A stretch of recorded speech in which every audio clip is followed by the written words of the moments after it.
Hi అండి. అందరికీ నమస్కారం అండి. ఫ్రెండ్స్ మనకి ఇప్పుడిప్పుడే మరొక బ్రేకింగ్ న్యూస్ అప్డేట్ అయితే రావడం జరిగిందండి. అది కూడా ముఖ్యమంత్రి అరెస్ట్ సంచలన షాక్ అంటూ మనకొక అప్డేట్ అయితే వచ్చిందండి. అయితే ఇందుకు సంబంధించిన పూర్తి డీటెయిల్స్ మన వీడియోలో తెలుసుకుందామండి. వీడియో అక్కడ స్కిప్ చేయకుండా చూడండి ఫ్రెండ్స్. అప్పుడే మనకి పూర్తి ఇన్ఫర్మేషన్ అనేది అర్థమవుతుంది. వీడియో నచ్చినట్లయితే ఒక లైక్ చేసి సబ్స్క్రైబ్ అయితే చేసుకోండి ఫ్రెండ్స్. గవర్నమెంట్ నుంచి ఎటువంటి చిన్న అప్డేట్ వచ్చినా వెంటనే మీకు తెలియజేస్తాను ఫ్రెండ్స్.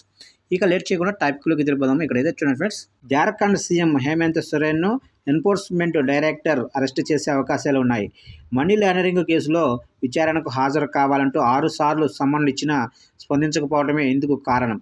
మంగళవారం రాంచీలోని ఈడీ ప్రాంతీయ కార్యాలయానికి రావాలంటూ చివరిసారిగా ఇచ్చిన సమన్లను కూడా ఆయన విస్మరించారు. దాంతో ప్రశ్నించే నిమిత్తం తుది ప్రయత్నంగా ఆయనను కస్టడీలోకి తీసుకోవడాన్ని పరిశీలిస్తున్నట్లు విశ్వసనీయ వర్గాలు తెలిపాయి.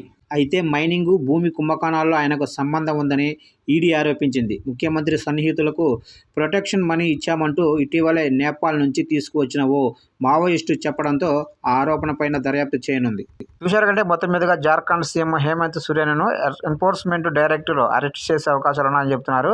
మనీ లాండరింగ్ కేసులో విచారణకు హాజరు కావాలంటూ 6 సార్లు సమన్లు ఇచ్చినా కానీ స్పందించకపోవడమే ఇందుకు కారణం అని చెప్తున్నారు. అయితే మంగళవారం రాంచీలో ఈడీ ప్రాంతీయ కార్యాలయానికి రావాలంటూ చివరిసారిగా ఇచ్చిన సమన్లను కూడా ఆయన విస్మరించారు. దాంతో ప్రశ్నించే నిమిత్తం తుది ప్రయత్నంగా ఆయన కస్టడీలోకి తీసుకోవడానికి అన్ని ఏర్పాట్లు అయితే చేస్తున్నట్లు అప్డేట్ అయితే రావడం జరిగింది ఫ్రెండ్స్. చూశారు కంటే అప్డేట్ కనుక నచ్చినట్లయితే లైక్ చేసి ప్రతి ఒక్కరైతే సబ్స్క్రైబ్ అయితే చేసుకోండి. ఇలాంటి మరిన్ని లేటెస్ట్ అప్డేట్స్ కోసం.